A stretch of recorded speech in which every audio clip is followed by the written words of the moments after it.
Uma pesquisa da Confederação Nacional dos Transportes, CNT, realizada pelo Instituto MDA, mostra que a avaliação positiva do governo Lula caiu 7 pontos desde janeiro de 2024.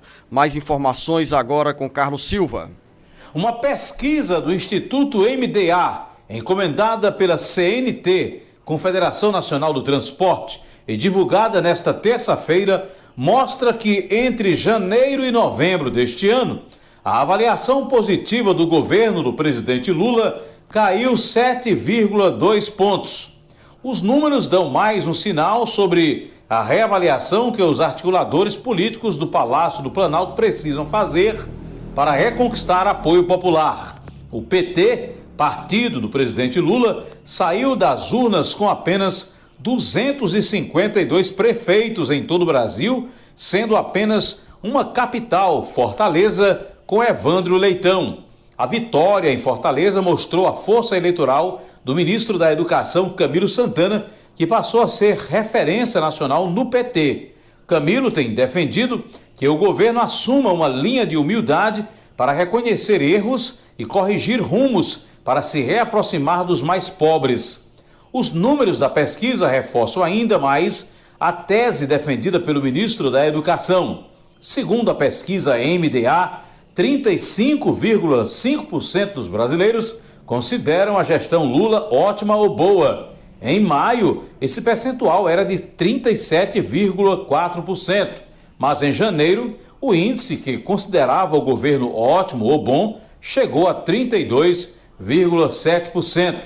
A pesquisa divulgada nesta terça-feira ouviu 2.002 pessoas presencialmente entre 7 e 10 de novembro, tem uma margem de erro de 2,2 pontos percentuais e nível de confiança de 95%. Com redação do Ceará agora, Carlos Silva. Esses números dão algum sinal de alerta ou de preocupação entre as lideranças políticas nacionais do PT e também os articuladores políticos do Palácio do Planalto? Ou sempre foi esperado esse número, esse índice de avaliação do governo Lula, Beto? Não, Luciano, não foi esperado. Não há como justificar que fosse esperada essa queda. Até porque aí a questão é que caiu não apenas a avaliação positiva do governo Lula, como também caiu a avaliação pessoal do governo, do próprio presidente Lula. Por exemplo, na última pesquisa, 49,7% aprovavam. Aliás, nessa atual, 49,7%. Antes, na última feita, era de 50,7%. O número de que desaprovavam caiu também, aumentou também, não era de 43,7%, aumentou para 45,7%. Ou seja, então, é uma avaliação que hoje ela é negativa, não apenas do governo, mas a própria avaliação pessoal do governo do próprio presidente Lula. O que implica dizer o seguinte, que de fato, o ministro Camilo Santana, o ex-governador, o ministro Camilo Santana, tem razão quando ele diz que é preciso fazer uma avaliação da leitura das urnas das eleições municipais, onde o PT não se ouve bem nos principais colégios eleitorais. Em pequenas cidades ainda vá lá, mas nas principais capitais, onde está concentrada, onde fica concentrada a maior força eleitoral desse país, é um cenário complicado. O que quer dizer o quê? Apenas que precisa fazer correção de rumos. Nós ainda estamos aqui finalizando 2024, nós temos todo correção ano de rumos na articulação política, na comunicação. O ministro da Educação, Camilo Santana, Beto, é o único que se destaca entre os principais assessores do governo do presidente Lula em função de projetos que chegam mais perto da população, como, por exemplo, o Pé de Meia, que garante o auxílio mensal para os estudantes do ensino médio da rede pública permanecerem na sala de aula.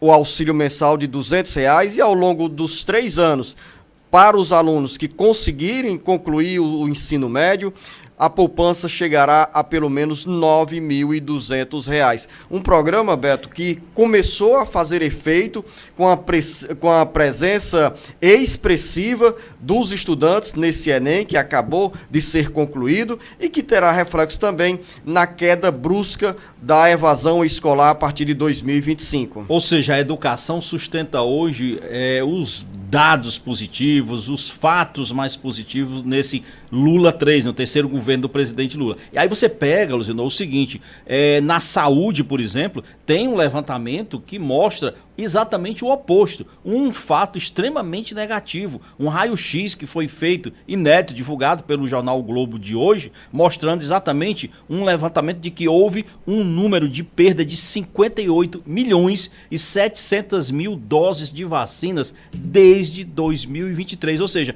após o governo do presidente Lula, após o Lula assumir a presidência da República. Esse número supera em 22% a quantidade desperdiçada nos 4 anos em que o ex-presidente Jair Bolsonaro esteve no poder, quando naqueles 4 anos dele foram perdidos 48 milhões e 200 mil imunizantes. Foram descartados por não serem usados dentro do prazo de validade, o que também aconteceu agora. Mas isso causa, além desse desgaste, prejuízos financeiros. Nesse caso aqui dessas vacinas, isso implica um prejuízo de 1 bilhão e 700 milhões de reais.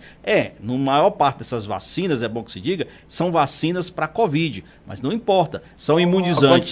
Quando você fala maior parte, que percentual corresponde à vacinação ou a vacinas contra a Covid? Luciano, é um número bem superior aqui, eu não sei te dizer o percentual exatamente, mas a maioria disso aqui é de vacinas de Covid. Mas não é o relevante aqui. O relevante é mostrar o seguinte: essas vacinas foram compradas próximas ao vencimento, essas vacinas não foram entregues ou distribuídas e nem feita uma divulgação para convocar a população para tomar essas vacinas. Há, de fato, um negacionismo ainda forte da população em resistir a ir se vacinar. O que o governo federal tem feito em termos de campanha de sensibilização, de busca ativa, para poder fazer com que essas vacinas adquiridas, que são tão importantes para a saúde da população, elas cheguem a seu destino final e sejam aplicadas? É isso que importa. Agora, a indiferença de uma boa parte da população com as vacinas, especialmente com a vacina da Covid, contribuiu e contribui para esse acúmulo dos imunizantes nas redes de distribuição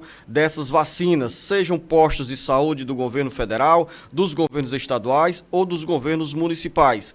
Nós enfrentamos, ao longo de vários anos, uma resistência estimulada à vacinação. E isso aconteceu principalmente no período da Covid-19 e, como consequência, estamos aí enfrentando agora esse desperdício de vacinas. As pessoas muita gente continua, repito, indiferente a essa imunização, seja contra a Covid, e também contra outros tipos de doenças. Mas tem um fato positivo, pelo menos, nessa história, Luciano. A gente estava aqui em risco da entrada, chegou a entrar no país, nós éramos um país livre da doença do sarampo. E aí, de repente, de uns anos para cá, a gente teve problemas com essa questão do sarampo. O fato positivo é que hoje o Brasil voltou a ser considerado pela OMS, a Organização Mundial da Saúde, como país livre da incidência de sarampo. Então isso em si também é uma notícia muito boa para se comemorar.